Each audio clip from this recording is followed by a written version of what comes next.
Halo, selamat datang di podcast Komik Indo. Di episode kali ini, gue bakalan bahas sebuah komik yang mungkin bisa dibilang sebuah komik pengingat dan juga komik perlawanan. Komik yang mau gue bahas kali ini berjudul Mereka Bunuh Munir, karya Eko Prasetyo dan Tera Bajragosa.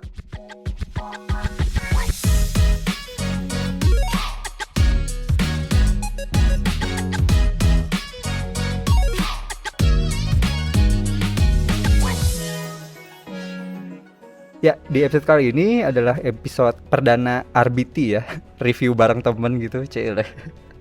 Gue kali ini ditemani oleh seorang podcaster handal gitu, podcaster dari Suarane, podcast Genbi, dan juga mungkin podcast yang saat ini masih lagi aktif-aktifnya adalah podcast Kepo Buku. Dan gue saat ini ditemani oleh Rane Hafid atau yang biasa gue sebut Babe Rane. Halo Babe, apa kabar Babe? Halo, apa kabar? Sehat-sehat semuanya? Baik juga Be. Wah, terima kasih banyak Be sudah mau menemani saya di episode kali ini. Wah, dengan senang hati. Diajak ngomong komik mah seneng lah.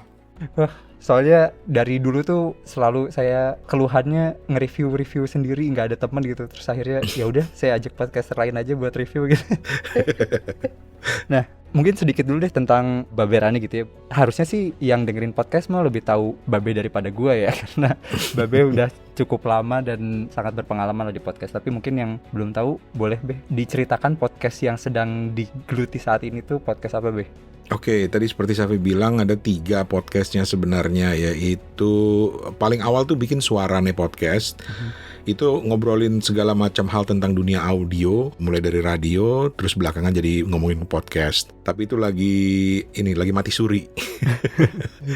Terus ada Genbi itu sesekali, dan Genbi itu adalah sebuah podcast personal banget. Isinya itu nggak jelas kesana kemari karena dia lebih merupakan kayak diary audio gitu. Itu masih sesekali kalau tiba-tiba wah lagi pengen curcol ini nih, atau pengen ngobrolin ini nih, atau lagi kesal sama ini gitu. Itu biasanya gue pakai GNB.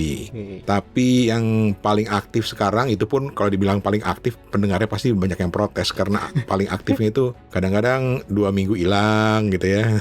Terus tiba-tiba muncul lagi. Itu podcast Kepo Buku gitu. Ngomongin soal buku, pokoknya apapun yang terkait dengan dunia perbukuan. Jadi bertiga sama temen di Ambon, sama satu juga di Singapura.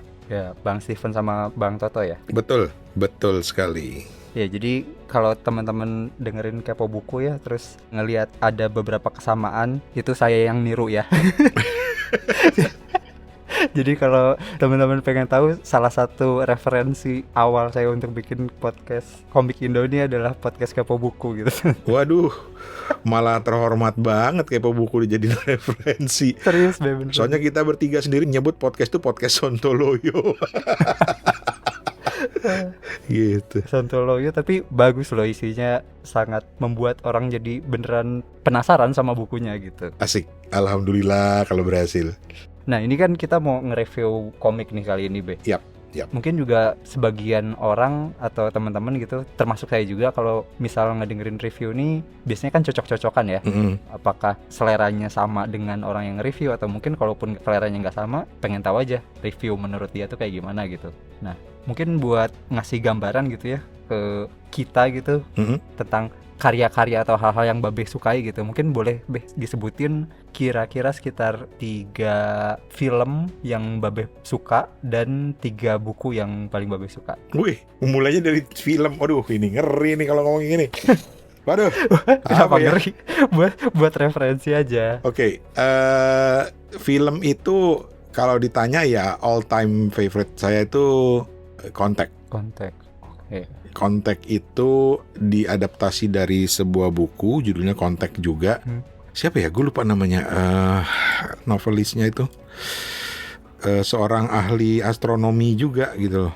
Tapi ingat filmnya itu dibintangi oleh Jodie Foster gitu. Sutradaranya itu Rob Zemeckis. Pokoknya ini all time favorite deh. Kalau ditanya sukanya apa, ini. Nggak ada lagi yang lain gitu. Pas. Gitu. Itu satu. Kalau yang lain baru nih, waduh ini bisa berubah-berubah ya tergantung yang ditonton. Kalau sekarang benar-benar asli lagi tergila-gila sama Sore. Oke, ya. Nggak tahu karena mungkin belum pernah ya nonton konsep film seperti itu, walaupun sedikit mengingatkan sama apa Your Name ya? Oh ya, yang Anime animasi ya. itu sedikit mengingatkan pada itu, terutama di bagian-bagian akhirnya. Tapi suka banget dengan ide itu, dengan ide cerita atau ide novel kayak begitu. Terus 3 film lagi ya, 3 film, satu lagi apa ya? Ini yang top of mind aja, walaupun mungkin beda dengan yang pernah gue ceritain ke Safi. Tapi kalau yang top of mind ya dari film favorit gue itu saat ini apa ya? Film Indonesia juga. Oh, apa tuh? 3 Hari Untuk Selamanya. Oke. Ingat nggak? Ntar, aku rada-rada mengingat ini. Udah rada lama ya kayaknya filmnya ya? Udah lama, 2007. Oh, oke. Film Riza itu dibintangi oleh kembaran saya, Nicholas Saputra dan Adinia Wirasti. Oke. Kenapa gue suka? Karena gue tuh suka film-film yang temanya perjalanan gitu loh.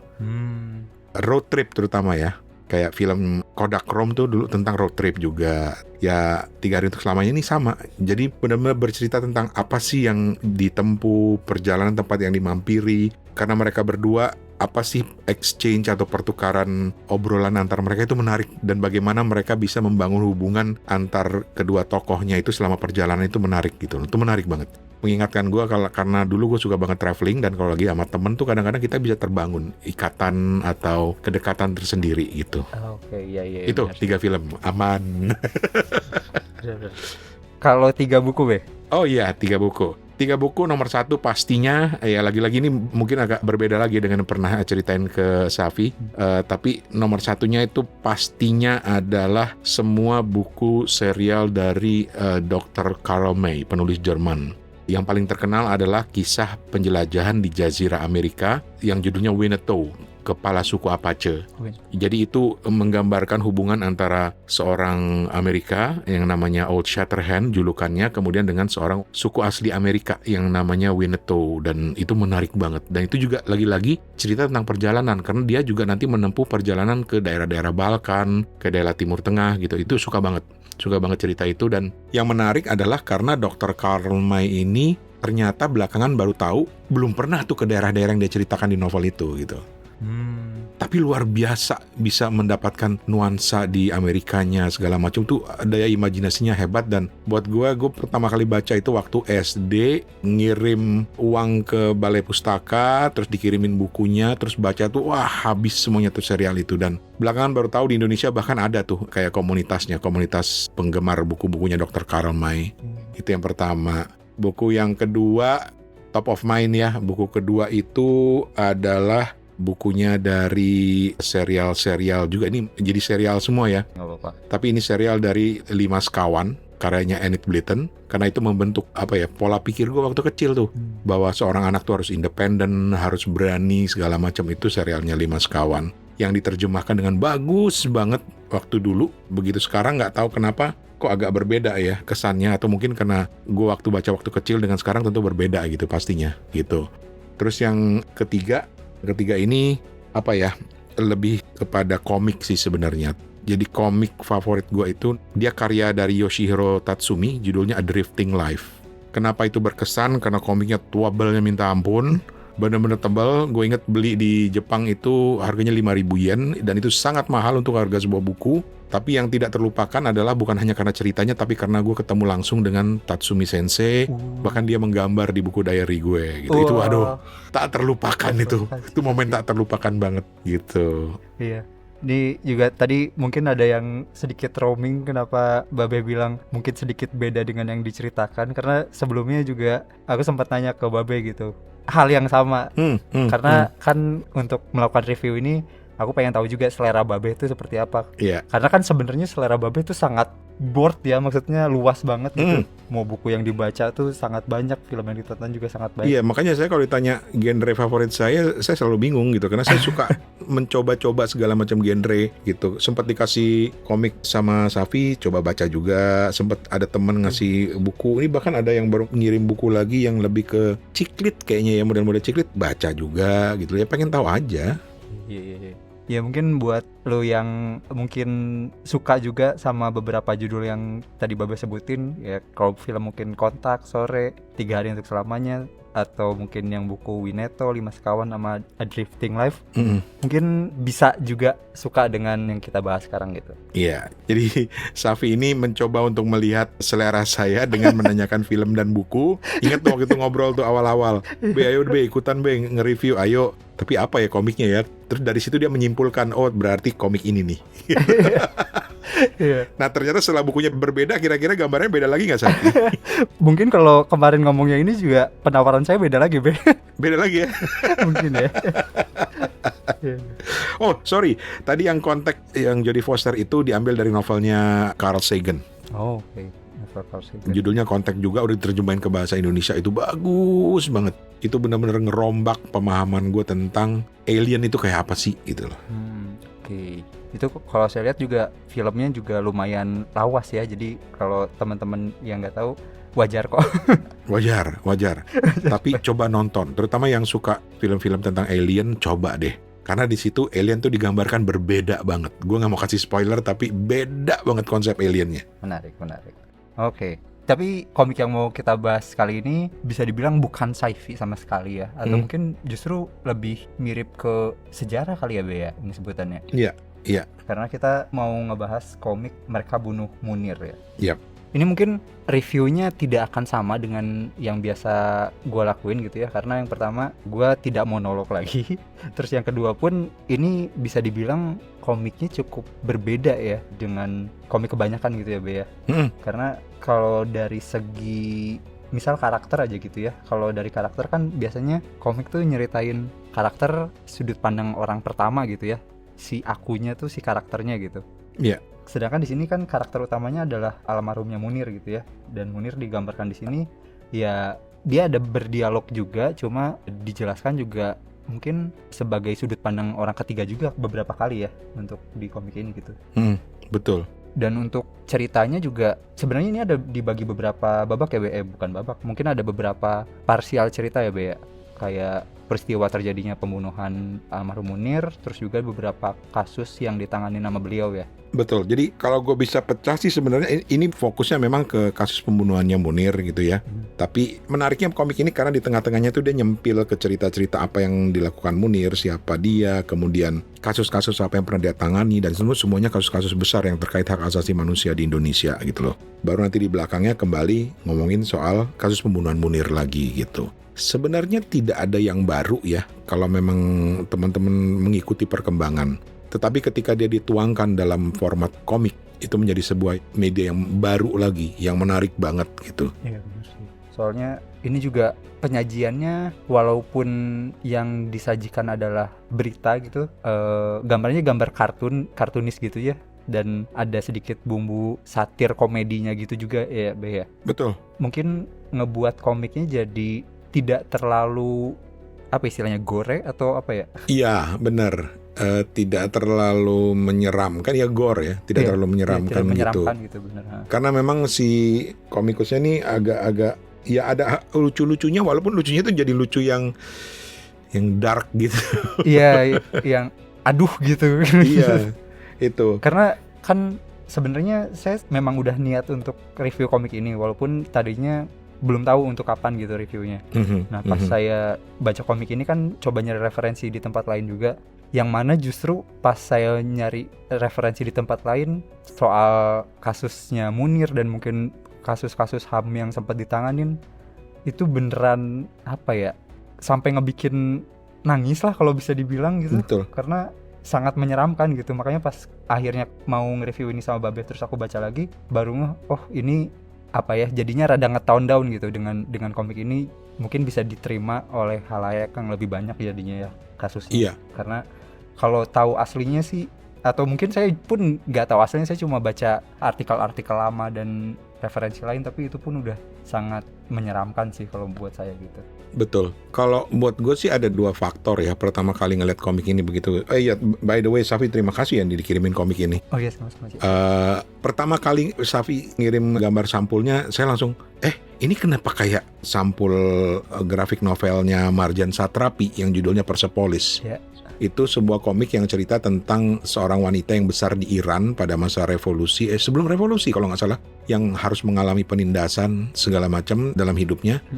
Dan mirip banget warnanya sampai gambarnya. Cuma di tengahnya itu kalau Persepolis itu ada gambar tokoh si di komik itu seorang perempuan yang memakai hijab hitam. Kalau di sini adalah kartun atau kartun lah ya dari gambar almarhum Munir. Itu yang pertama menarik perhatian gue. Tapi yang menarik perhatian gue yang kedua, karena sebenarnya Safi ngasih 3 alternatif dan 2 itu belum pernah sebetulnya, dan karena gue suka bereksperimen, gue sebenarnya pengen milih salah satu di antara 2 ya, selain komik ini. Tapi kemudian karena ini ngomongin soal Munir, itu sangat dekat buat saya pribadi gitu ya, karena saya ada di era-era ketika masih jadi wartawan di lapangan. Kantor saya dulu dekat sekali dengan Kontras, dan ketika ada peristiwa-peristiwa atau ada berita-berita yang perlu sudut pandang lain, saya selalu jalan aja ke Kontras terus ketemu Cak Munir. Oke. Gitu. Makanya itu buat saya itu dekat sekali, dan ketika beliau kemudian meninggal dunia, diracun di pesawat gitu, itu wah, saya ngikutin terus dari awal sampai akhir ceritanya gitu. Dan saya merasa bahwa ini kenapa nggak bisa diselesaikan gitu. Padahal kayaknya kesannya itu udah di ujung nih gitu.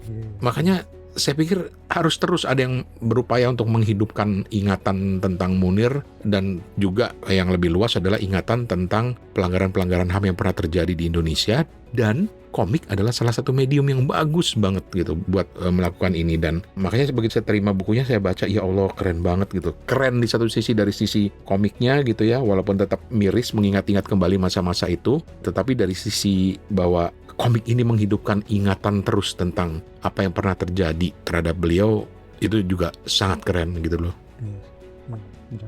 Kalau dari saya pribadi juga, walaupun mungkin saat kasus ini ada, saya masih kecil gitu ya, masih belum, mungkin SD kayaknya, saat saya sering dengar berita tentang peristiwa pembunuhan Munir ini. Jadi waktu itu saya belum terlalu mengerti apa yang terjadi, cuma saat sekarang akhirnya tahu gitu ya, saya juga jadi yakin ini emang sesuatu yang harus disuarakan dan harus tetap menuntut untuk penuntasan ini sih. Betul.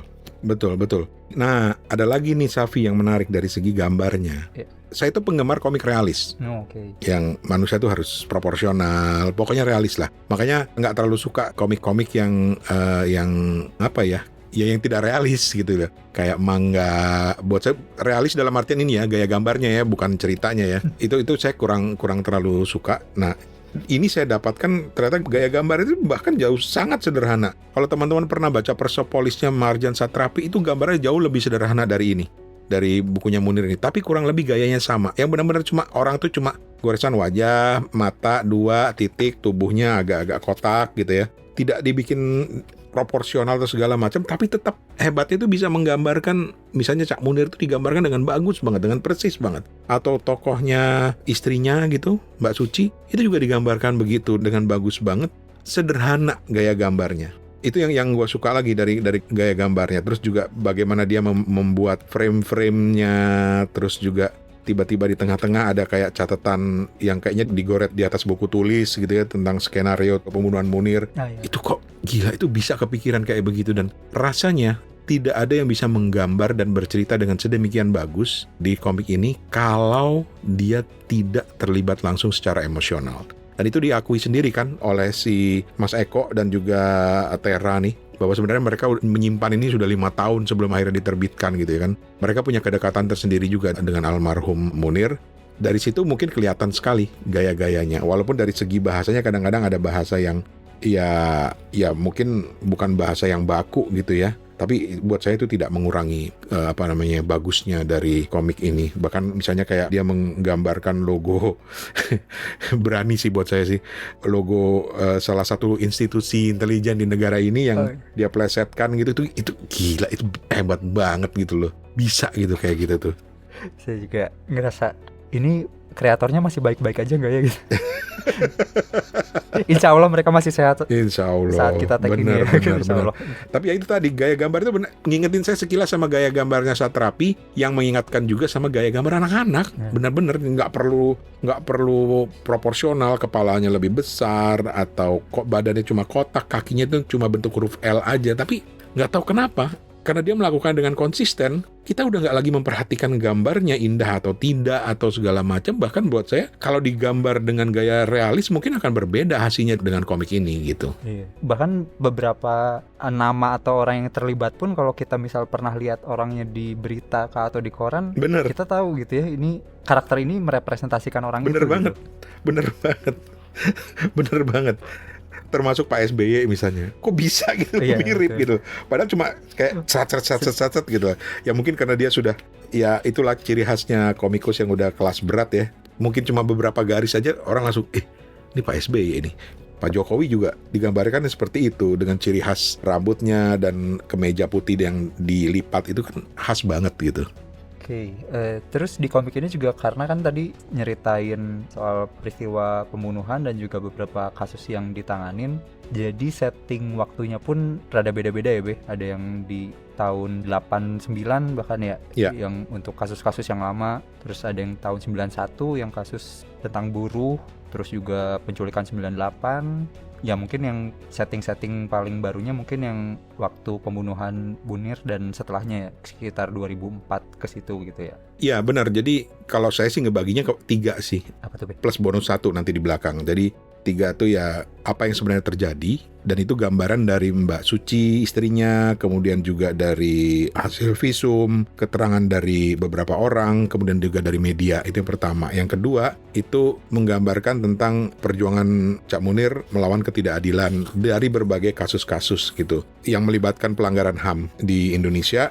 Yang ketiga itu kayaknya lebih kepada hasil temuan tim pencari fakta. Dan yang keempat tuh sebenarnya sedikit aja sih, tapi ini karena ini dibuat dalam konteks ketika Pak Jokowi jadi presiden, jadi dibuat dalam konteks bagaimana dia meminta Pak Jokowi untuk melanjutkan pengusutan ini gitu.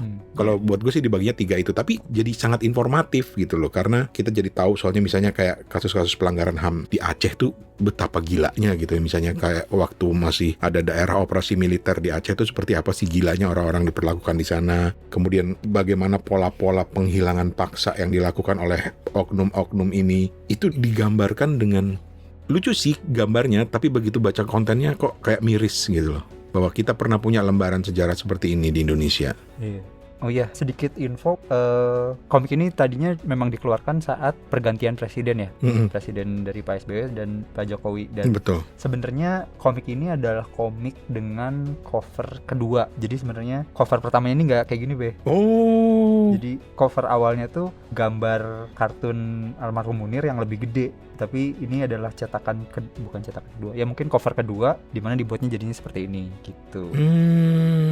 Oh, baru tahu tuh. Menarik. Saya kan waktu itu sempat bilang ya, Be, pembahasan soal covernya ini ada juga di buku, tapi ternyata pas saya baca ulang, mana ya? Nggak ada.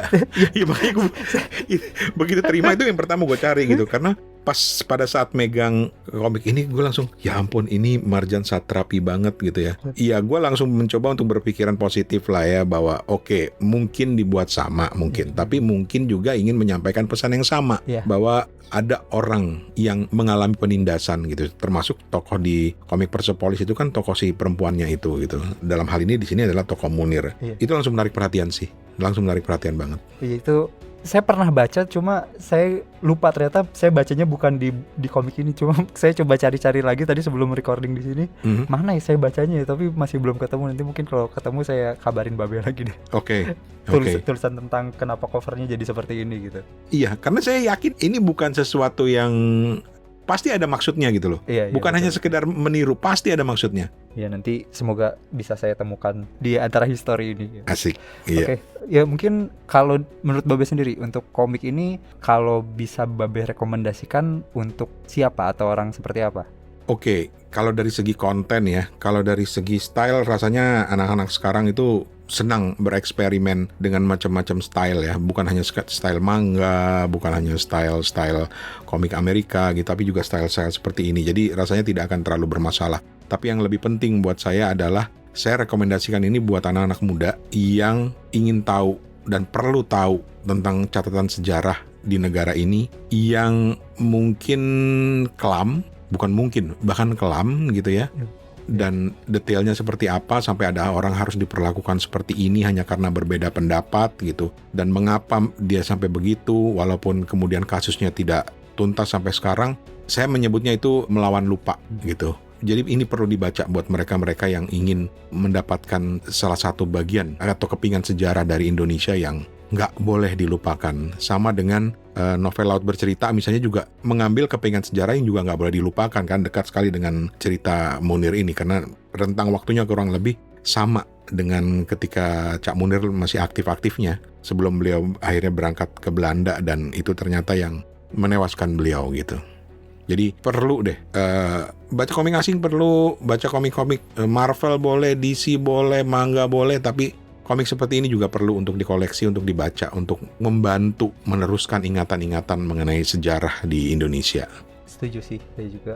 Mungkin buat beberapa orang yang ya mungkin pengen tahu sejarah Indonesia atau mungkin yang saat ini sedang bingung melihat kondisi Indonesia ini, perpolitikannya dikira mungkin hanya apa ya, lempar-lempar meme atau jokes-jokes aja, mungkin bisa dilihat di komik ini jokes itu bukan sekedar jokes yang gak ada dasarnya gitu. Betul. Pasti ada dasarnya kenapa satu hal tuh dijadiin satir atau dijadiin bahan omongan gitu. Betul. Salah satunya ini bisa dijadiin referensi awal untuk kalian coba baca-baca dulu lah gitu. Betul. Dan saya tuh seneng gitu loh karena ada yang berupaya untuk melakukan ini untuk terus menghidupkan sejarah. Jadi ini agak menyimpang tapi relevan juga dengan komiknya Cak Munir ini. Yaitu novelnya Mbak Lela Khudori, Laut Bercerita. Itu ternyata banyak pembacanya yang justru dari kalangan anak-anak muda yang bahkan belum lahir ketika peristiwa 98 terjadi gitu.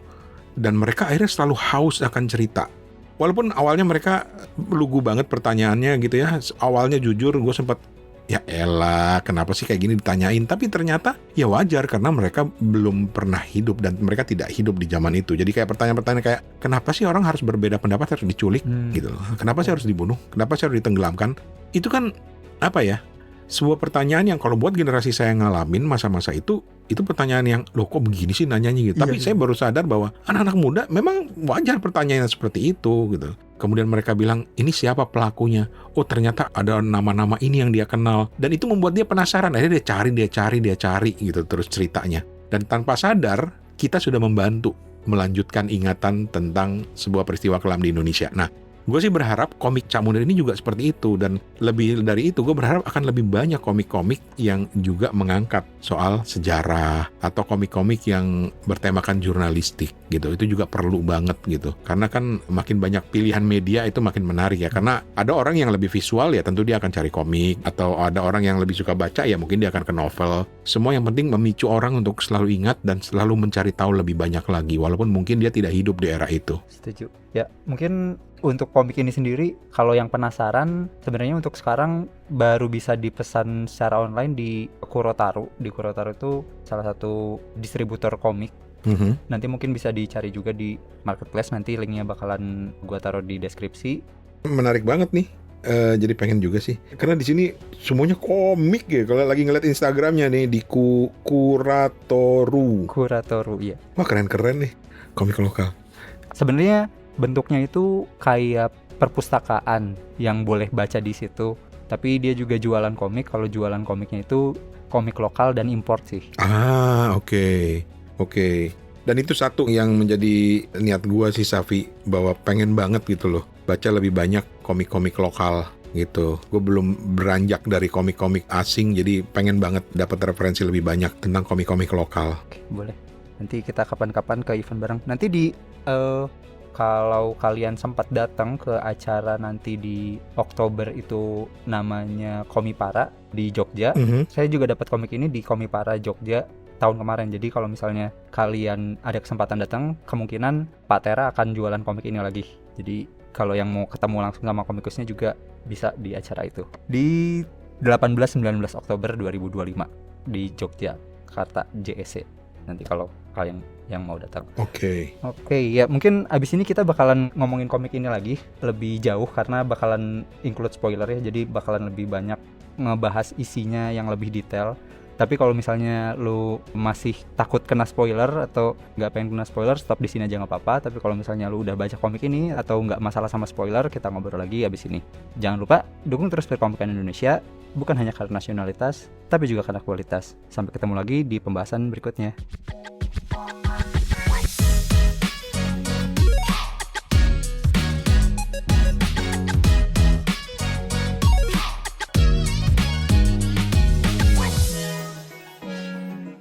Ya, ini di sesi side notes ya. Side notes, jadi di sini bakalan ngomongin lebih ngalor ngidul. Oke. Mungkin aku pengen ngasih tau Babe, ini kan tadi saya sempat bilang mau nge-review komik ini. Jadi tadinya aku tuh mau nge-review komik ini waktu rame banget masalah pengesahan RUU TNI.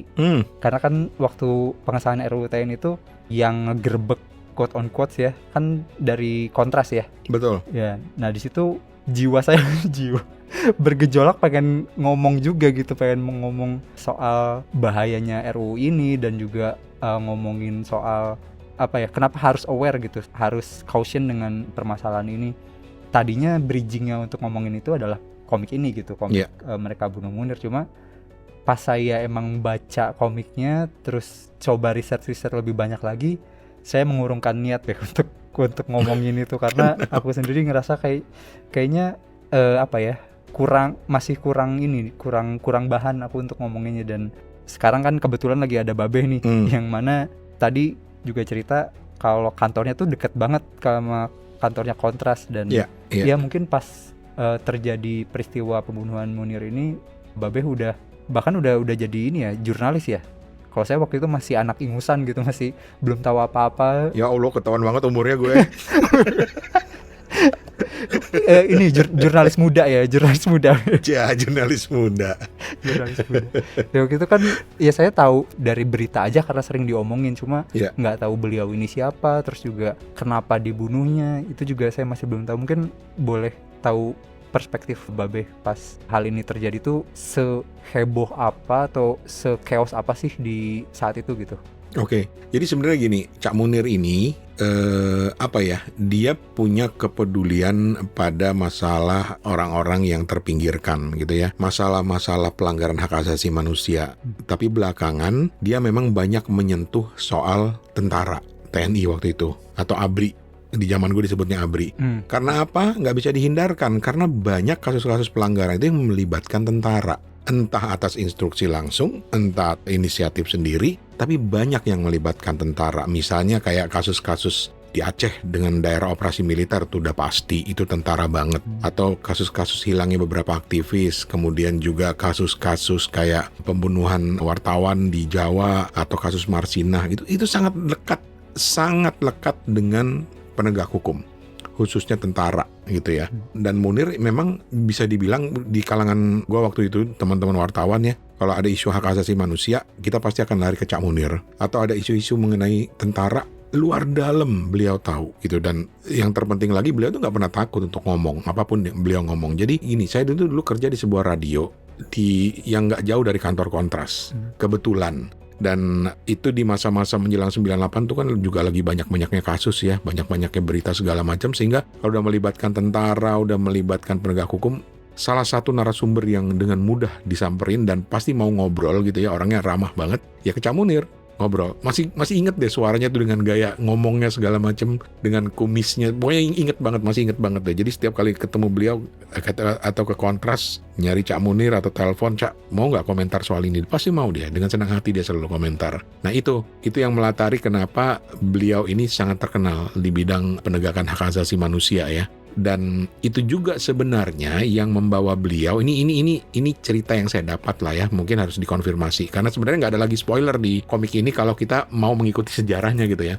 Tapi yang saya dapat itu adalah bahwa itu yang membawa beliau ke Belanda gitu loh, bahwa beliau dihargai sekali perjuangannya sehingga ada universitas di Utrecht gitu nggak, yang mau menerima beliau untuk belajar melanjutkan pendidikannya dan memperdalam lah pemahamannya. Walaupun ada yang bilang sebenarnya itu juga salah satu cara untuk biar udahlah Cak Munir keluar dulu deh karena banyak diincer gitu ya. Banyak yang juga yang bilang begitu karena memang waduh, dia kalau udah ngomongin soal tentara bener-bener deh udah nggak ada ininya deh, nggak ada remnya deh, kayak nggak ada takutnya gitu ya. Nggak ada takut-takutnya. Dan saya tuh dulu tuh wartawan masih muda banget gitu ya, ketika ngobrolin soal begini awal-awal terus terang takut.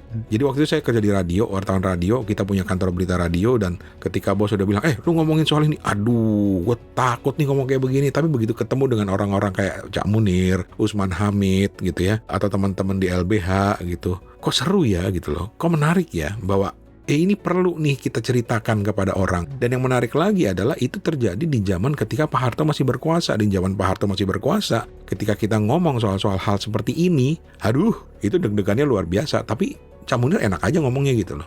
Nanti di luar itu saya mendapatkan banyak pengetahuan, walaupun mungkin yang akhirnya ditayangkan nggak segila itu, tapi saya mendapatkan banyak feedback, banyak masukan dari dia tentang apa yang sebenarnya terjadi di negara ini, terutama terkait dengan pelanggaran hak asasi manusia. Itu sih serunya dengan Cak Munir. Ada ini nggak Be? Ada beliau sempat ngasih tahu ke Babe. Maksudnya kan beliau sangat ini ya, vokal gitu.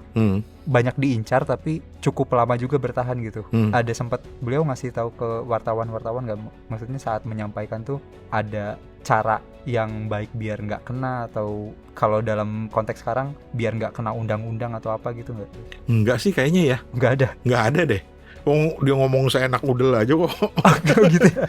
Tapi satu hal, dia memang ngomongnya seenak udel tuh, maksudnya ya dengan gaya dia itu kan kalau ngomong ya seperti itu gitu loh. Tapi satu hal, bahwa beliau ngomong dengan fakta dan data. Itu mungkin yang menjadi salah satu penyebab kenapa di satu sisi ya saya ngomongnya bener apa adanya seperti ini. Mungkin itu salah satu penyebabnya ya. Tapi bahwa kemudian kalau ditanya apakah beliau juga punya kehati-hatian, pasti punya. Cuma remnya udah blong aja. Beneran deh. Ya Allah, kalau ngomong tuh kadang-kadang suka, ya Allah, ini bisa masuk gak ya di berita nih? Tapi sekeras itu pun dari beberapa artikel lama yang saya baca, kalau menurut persepsi saya ya, kan saya juga cuma tahu dari tulisan-tulisan lama. Yang dari persepsi saya sih, beliau bukan sekedar kontra sama pemerintah aja gitu, tapi emang ingin menegakkan HAM aja. Maksudnya saat yang kejadian di Aceh itu kan beliau juga ngebantuin tentara juga kan ya, yang sempat diculik sama anggota GAM kalau nggak salah. Beberapa anggota ABRI waktu itu kan sempat lolos karena beliau juga ya kalau nggak salah. Ya karena beliau tuh pergaulannya luas, jaringannya luas gitu ya. Dan satu hal aja, kepedulian beliau pada masalah hak asasi manusia, masalah orang-orang yang tertindas, yang direnggut haknya gitu. Itu sih yang dasarnya dari situ. Jadi mungkin ya dia melihat bahwa ada hal-hal tertentu, misalnya ketika dia melihat orang itu tanpa siapapun dia yang memang punya masalah atau bisa dibantu dengan cara dia segala macam, mungkin dia akan melakukannya itu gitu. Kalau gue sih ngelihatnya begitu. Tapi yang lebih penting dan perlu mendasar banget ketika kita ingin mengenal lebih banyak sosok Munir adalah bahwa beliau punya kepedulian yang sangat tinggi pada orang-orang yang tertindas, pada orang-orang yang terzolimi. Itu aja. Jadi dia makanya kemudian dikontras, beliau jangan banyak berjuang. Kemudian juga ketika isu-isu tentara nggak bisa dihindari karena apa? Banyak kasus-kasus pelanggaran HAM di negara ini yang melibatkan penegak hukum, tentara, polisi dan lain sebagainya. Jadi mungkin dia nggak secara khusus bilang wah gue mau spesialisasi gue di bidang tentara, nggak juga. Tapi ya gimana? Kasus Dom di Aceh itu juga tentara gitu loh. Yang itu bahkan anggota TNI-nya sampai minta maaf kan, berarti memang benar terjadi kan? Ya, memang. Ya, makanya kemarin juga kenapa pengen bahas komik ini tadinya pas pengesahan RUU TNI, kayak pengen bilang aja mungkin kasarnya selama ini beliau itu udah memperjuangkan untuk hal ini gitu, mau ngulangin lagi apa yang udah beliau perjuangkan dari dulu gitu apa gimana gitu. Kalau misalnya mau balik lagi, yang mana kan ternyata memang kemarin udah sempat disahkan ya beberapa ya. Bener, dan sedihnya ya mungkin gue sih ngebayangin kalau beliau masih ada barang-barang kita sekarang, mungkin beliau akan berjuang lebih keras lagi ya. Karena ini dari sudut pandang gue ya, bibit-bibit itu mulai muncul gitu. Pengesahan RUU TNI salah satunya, kemudian RUU Polri juga katanya Polri, terus beberapa tokoh-tokoh yang dulu terlibat dan terbukti bersalah melakukan pelanggaran HAM gitu ya, sekarang duduk di posisi-posisi penting gitu. Itu yang harus kita tahu gitu loh. Kita harus tahu siapa mereka dan kita harus tahu apa yang telah mereka lakukan terhadap negeri ini dan seperti apa akibatnya dan kenapa tiba-tiba muncul lagi gitu. Makanya ketika nanti setelah baca komik ini, komik Mereka Bunuh Munir ini, gue sih berharap nggak berhenti gitu loh. Gue berharap lu penasaran terus googling lebih banyak untuk tahu tentang apa yang sebenarnya terjadi. Cari artikel, cari karya-karya lain, novel-novel lain, atau cerita-cerita lain yang mungkin bisa memicu pengetahuan kita. Minimal kita tahu dulu lah Minimal kita tahu bahwa kemudian gue ketemu banyak anak-anak muda di Kontras atau di lembaga-lembaga lain yang gue yakin masih sangat muda ketika kasus-kasus 98 misalnya terjadi atau kasus pembunuhan munir terjadi, sekarang punya kepedulian yang sangat tinggi, yang menggerebek yang menggerebek waktu di TNI itu kan masih muda banget itu. Dan gue suka banget, wah gila keren nih. Kalau makin banyak anak-anak berani menyampaikan pendapat mereka, ini seru banget nih, keren banget gitu. Iya. Kadang kan orang mungkin rada nggak peduli kalau misal nggak ada hubungannya sama dia gitu. Tapi kalau misalnya setidaknya udah baca komik ini, kayaknya bakalan tahu deh, maksudnya bahwa hal-hal itu tuh bakalan nyenggol ke kehidupan lu juga gitu. Betul. Ya ntar lu kerja terus tiba-tiba ada aparat nodongin apa kalau lu nggak bisa bebas di tempat kerja, nggak bisa ngomong ke atasan gitu. Itu betul. Sangat fuck up banget lah kalau itu terjadi gitu. Ya contohnya gini deh, misalnya kenapa sih kita harus, ini menurut pendapat saya ya, kenapa sih kita harus kritis terhadap tentara yang mengisi posisi-posisi penting di negara ini? Kan semakin banyak nih sekarang nih, bahkan mungkin sekarang jadi lebih banyak dari zaman Pak Jokowi, nggak tahu ya mungkin ya. Tapi kenapa? Karena tentara itu identik dengan satu seragam, yang kedua senjata. Maksudnya apa? Mereka punya senjata, mereka punya alat itu, dan mereka tugasnya adalah menjaga keamanan. Tapi bayangkan ketika manusia yang kebetulan menjadi tentara duduk di posisi sipil, bayangkan betapa mereka bisa sangat berpotensi memanfaatkan posisi, seragam, senjata itu untuk kepentingan mereka. Padahal ini posisi sipil. Sementara di Indonesia udah dibedakan kan antara lu tentara tugasnya ini, sipil tugasnya ini. Ya, harusnya gitu. Itu udah jelas berbeda, udah sangat ada perbedaan yang jelas. Kalau lu mau mengisi posisi sipil, lepas dulu seragam lu, lepas dulu senjata lu. Dan banyak kok yang hebat gitu loh, orang-orang tentara yang pensiun duduk di posisi pejabat publik, banyak yang hebat, banyak yang bagus gitu. Tapi lepas dulu seragamnya gitu. Istilahnya tuh kayak apa ya? Ada bercandaan waktu zaman gua di lapangan dulu gitu ya, atau bahkan masih muda dulu, masih SMA dulu, untuk menggambarkan betapa takutnya kita pada penegak hukum, pada tentara, pada polisi gitu. Itu digambarkan oleh joke-nya Dono Kasino Indro dulu. Gimana tuh? Ketika dia bilang begini, dia suka banget bilang gini, lu jangan macem-macem lu Don, terjadi bal-balan lu di Kodim lu. Itu sebenarnya bentuk untuk menunjukin bahwa gila lu seserem itu gitu loh. Atau ketika misalnya Dono tuh suka bercanda lu, almarhum Mas Dono itu suka bercanda kayak dia niru-niru orang ramalan cuaca di televisi gitu ya. Terus dia bilang bahwa kecepatan angin sekian kilometer gitu, kecuali di komplek tentara. Karena dia cuma mau bilang bahwa ketika lu masuk komplek tentara, lu harus pelanin, kalau perlu itu motor dituntun, kaca dibuka kalau lu lagi naik mobil, nggak boleh bunyiin klakson, nggak boleh nyalain mesin. Itu sampai separah itu dulu gitu. Atau ketika lagi-lagi bercandaan, kayak Dono dulu ada bercandaan yang khas banget di salah satu filmnya kok. Kasino apa ya, lagi naik bis yang berdesakan, terus ada orang nginjak kaki dia. Dia tanya, Bapak Hansip ya? Bukan. Bapak ini ya, pejabat ya? Bukan. Bapak tentara ya? Bukan. Bapak polisi? Bukan. Ya kalau gitu jangan injak kaki gua, kenapa gitu loh. Oh yeah. Lagi-lagi untuk nunjukin tuh seperti itu. Jadi gue bukan yang ngejelek-jelekin, gue banyak keluarga dari tentara, banyak paman gue seorang tentara yang sudah berbintang gitu. Tetapi yang gue ingin tunjukkan bahwa ketika lo ada di posisi yang harusnya dipegang sipil, lepas dulu dong itu semua atribut. Karena kalau enggak, lo punya kelebihan dalam tanda kutip. Ngerti nggak? Iya, nggak setara ya. Nggak setara.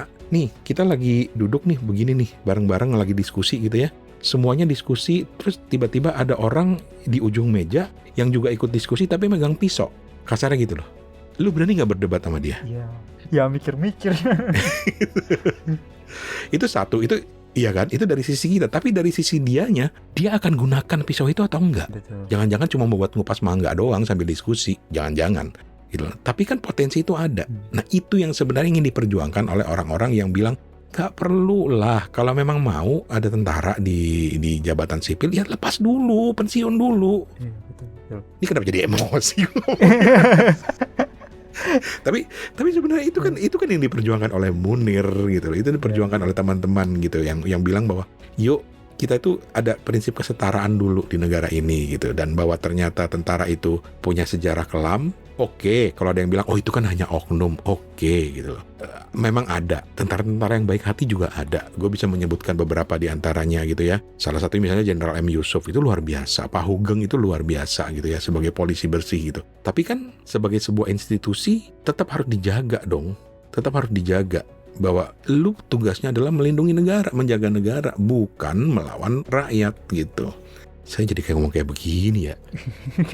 Tapi ya memang kubahas aja ke situ sih. Ini walaupun dibahasnya lewat komik, tapi konteks yang dihadirkan memang cukup penting buat kita gitu. Sangat penting. Bukan sekedar cerita fiksi atau semacamnya gitu, tapi ini memang sesuatu yang penting dan bisa dibilang rada urgent juga gitu buat kita. Betul. Dan kalau mau fokus ke Cak Munirnya, buat teman-teman yang sama sekali belum tahu, baca komik ini gue sarankan untuk lanjutkan ceritanya. Bagaimana sih seorang Munir naik pesawat mau pergi ke Belanda, diantar sama istrinya, sempat ngopi dulu di bandara, mau berangkat. Di perjalanan tiba-tiba beliau sakit, muntah-muntah, buang-buang air, dan akhirnya meninggal. Dan ternyata ditemukan racun. Dari mana racunnya itu bisa masuk? Dari mana? Siapakah orang-orang yang ada di situ? Seperti apa hasil temuan tim pencari fakta? Itu menarik untuk dibaca, untuk dipelajari. Sekaligus juga untuk menunjukkan bahwa, hey, masih ada yang belum beres nih dari kasus ini. Sehingga harus digali lebih dalam. Tahu gak Beh, tadinya kan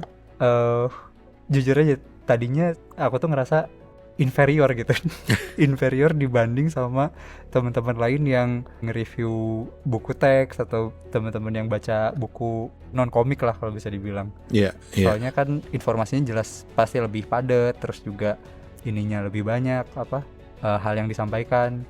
Nah, tapi persepsi saya itu ternyata bukan dibantahkan. Saya merasa persepsi saya itu salah setelah aku ngedengerin podcastnya Babeh yang Kepo Buku, yang waktu itu lagi ngebahas ada influencer yang ngebandingin pembaca buku dan pendengar podcast. Gitu.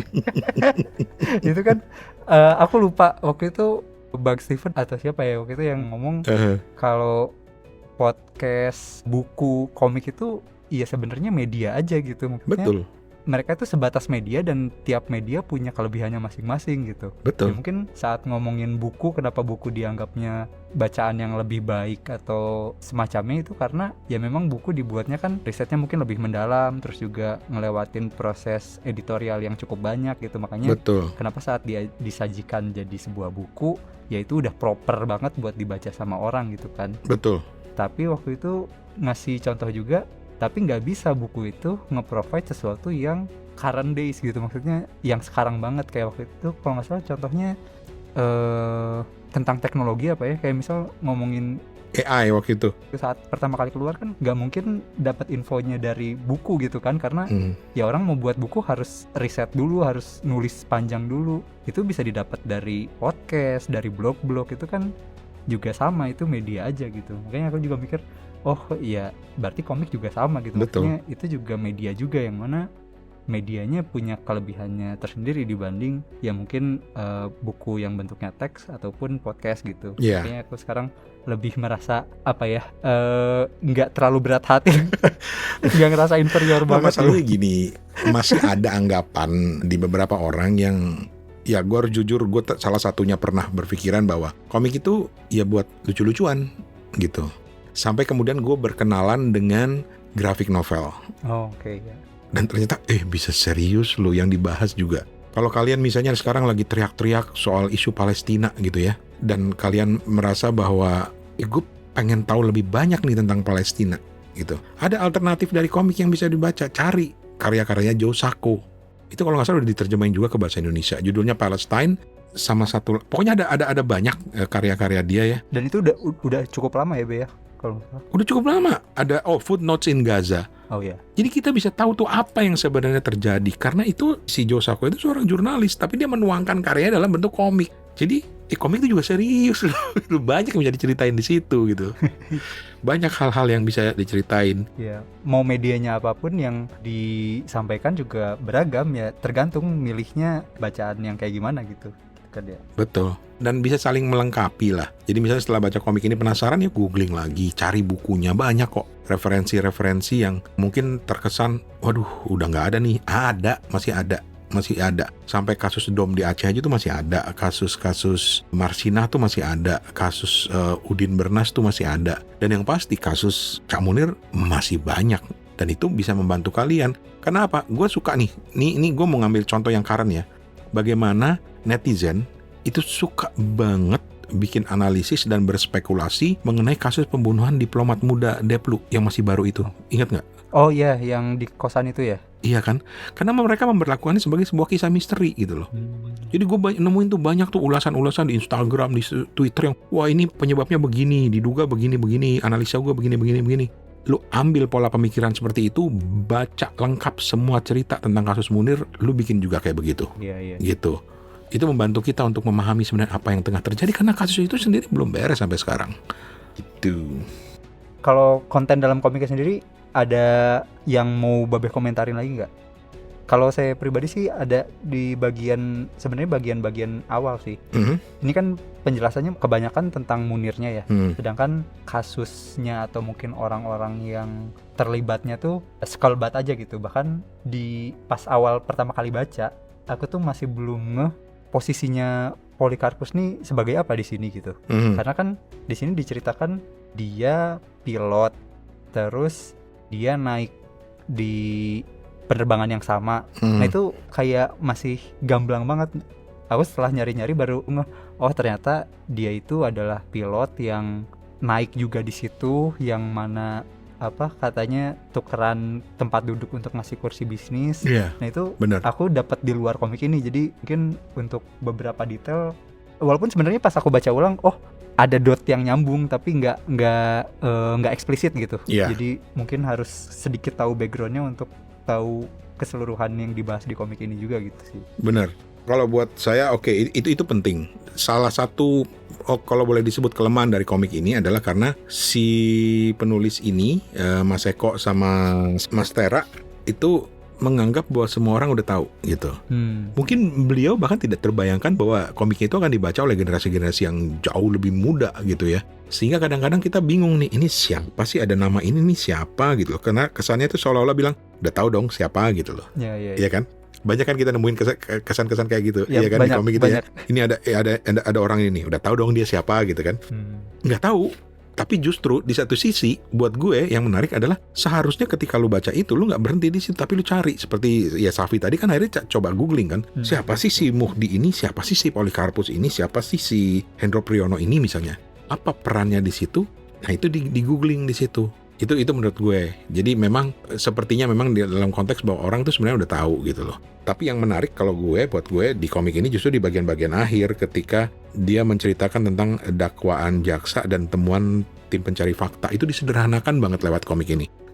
Aslinya malah lebih ribet dari ini. Tetapi dengan penyederhanaan ini, gue sih berharap bisa memicu rasa ingin tahu dan ingin mencari tahu lebih banyak gitu tentang jalannya persidangan. Misalnya kayak contoh yang paling gampang ya, tim pencari fakta itu misalnya bilang bahwa Polikarpus itu bertindak atas dorongan pribadi dengan dibantu oleh 2 awak Garuda untuk meracuni Munir di atas pesawat.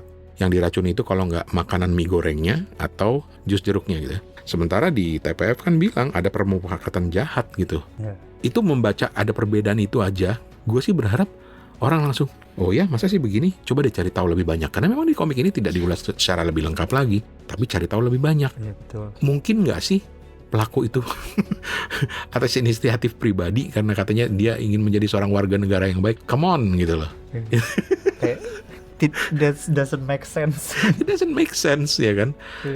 Perlakukan ini sebagai sebuah kisah investigasi, kisah misteri yang anak-anak sekarang tuh lagi suka kan. Suka banget tuh dengan cerita-cerita investigasi sampai kasus-kasus nyata pun dibuat jadi cerita storytelling gitu ya.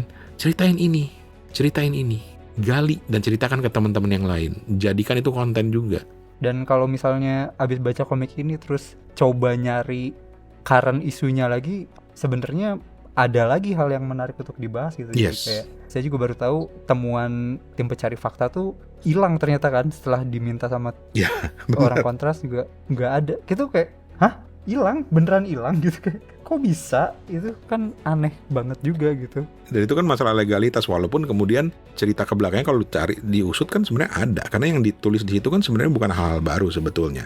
Walaupun ada hal-hal detail yang katanya memang sengaja dihilangkan, nggak tahu lah. Iya, betul. Gitu. Tapi itu dari sisi ceritanya, dari sisi kisahnya, tapi juga yang tidak kalah menarik dari sisi manusianya gitu loh. Bagaimana seorang Mbak Suci ditinggalkan suaminya, berjuang sampai sekarang. Bahkan kalau nggak salah di Belanda tuh sampai ada sebuah jalan yang didedikasikan atas nama Munir, namanya Munirstraat atau Jalan Munir. Itu ada di situ sebagai bentuk penghargaan terhadap Munir dan juga sebagai penghargaan atas perjuangan Mbak Suci. Dan kalau kalian ada di Malang, kalian bisa lihat museumnya. Omah Munir ya? Iya, bener, Omah Munir. Bisa tahu segala macam cerita tentang di sana dan apa ya?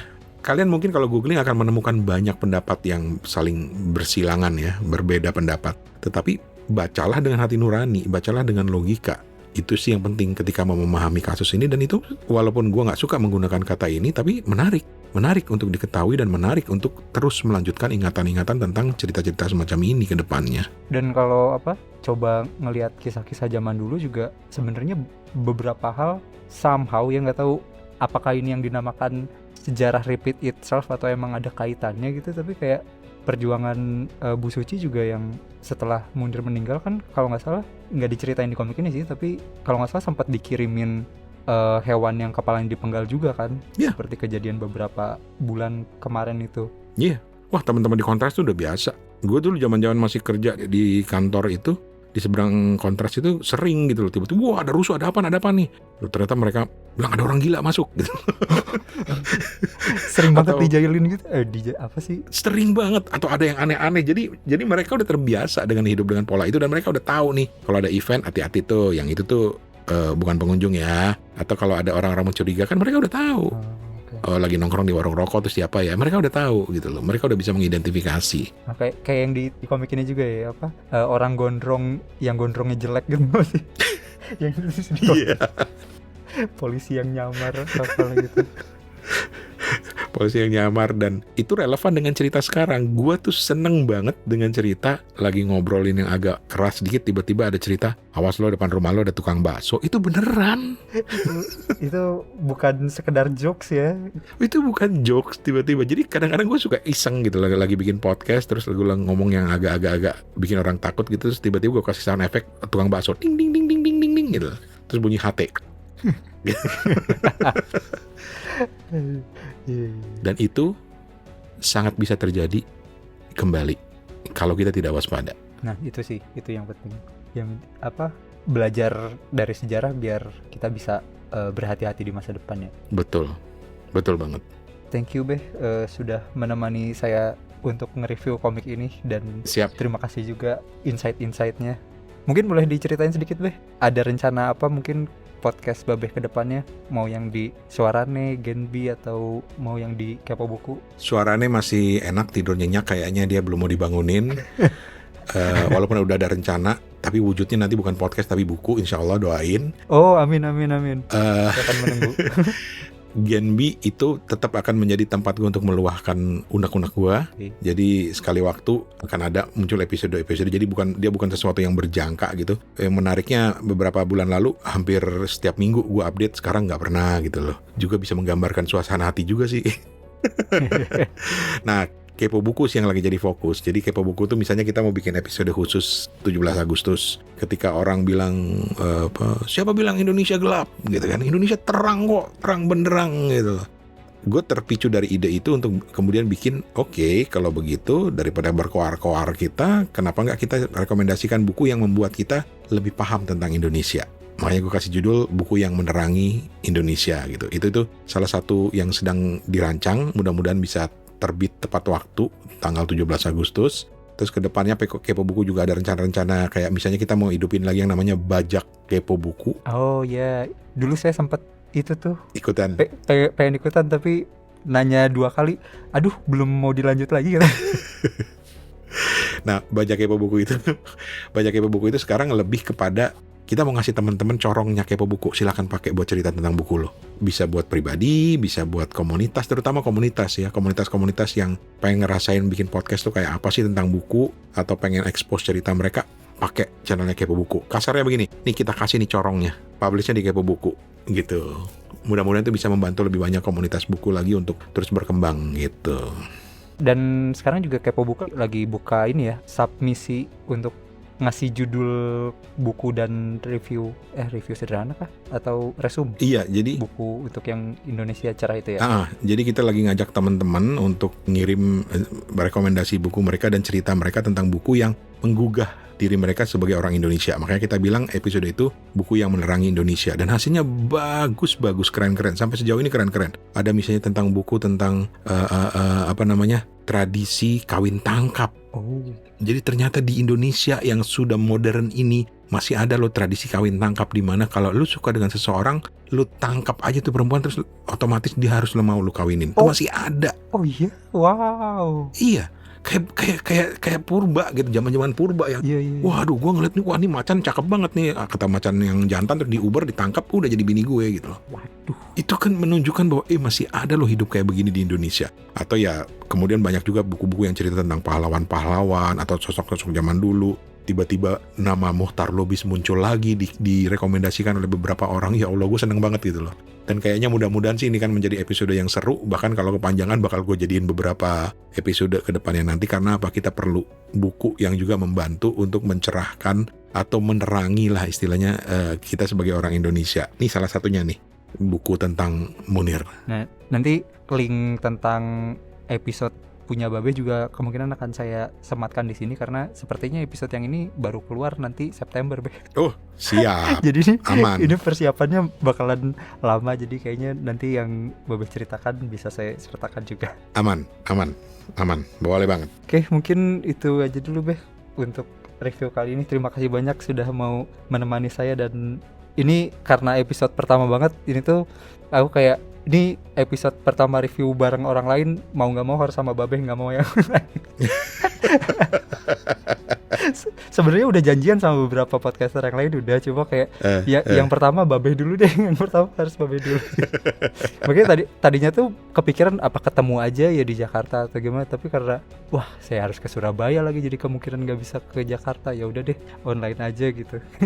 Tapi seru, Safi, review bareng teman ini karena akan menemukan banyak keberagaman. Lu belum pernah kan, mungkin di sepengetahuan gue dari episode-episode podcast komik lu itu kan belum pernah kan ada yang membahas soal grafik novel seperti yang mereka membunuh Munir itu kan. Iya, belum. Iya, jadi mungkin dari teman-teman yang lain nanti mungkin akan lebih banyak keberagaman dan akan lebih menarik minat orang untuk wah seru nih, komik ternyata macam-macam ya. Iya, itu sih. Kayak makanya kenapa juga masing-masing podcaster juga mungkin saya tanyain ininya apa gitu. Atau mungkin kalau buat podcaster yang spesifik gitu ya, kayak misal punyanya Mang Bubur yang podcast Minggu Libur itu kan podcast musik gitu ya. Ya kayaknya nanti saya bawain komik musik sih. Jadi ada ya komik musik ya? Sama podcaster musik. Ada, Be, ada. Wih, keren. Menarik kan? Keren. Ya mungkin kayak gitulah, semoga bisa cukup banyak ngobrol sama teman-teman podcaster. Oke, sukses pokoknya podcastnya. Oke, thank you, Be, sudah mau datang di podcast Komik Indo. Mungkin segitu dulu. Terima kasih banyak buat lo yang udah dengerin. Sampai ketemu lagi di pembahasan berikutnya. Dadah. Thank you. Terima kasih banyak, Be. Thank you, Safi.